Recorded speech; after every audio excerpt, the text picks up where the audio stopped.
స్వచ్ఛత హీ సేవ కార్యక్రమంలో భాగంగా గురువారం గుంటూరు నగర కమిషనర్ పులి శ్రీనివాసరావు అధికారులు సైకిల్ పై విధులకు హాజరయ్యారు.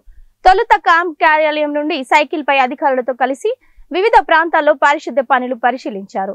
అనంతరం హిమాని సెంటర్లోని మహాత్మా గాంధీ విగ్రహానికి పూలమాల వేసి నివాళులర్పించి జీటీ రోడ్ ని అధికారులతో కలిసి శుభ్రం చేశారు. మహాత్మా గాంధీ స్ఫూర్తితో ప్రతి ఒక్కరూ స్వచ్ఛత పాటించడం ద్వారా స్వచ్ఛ గుంటూరు సాధించుకోవచ్చని తెలిపారు.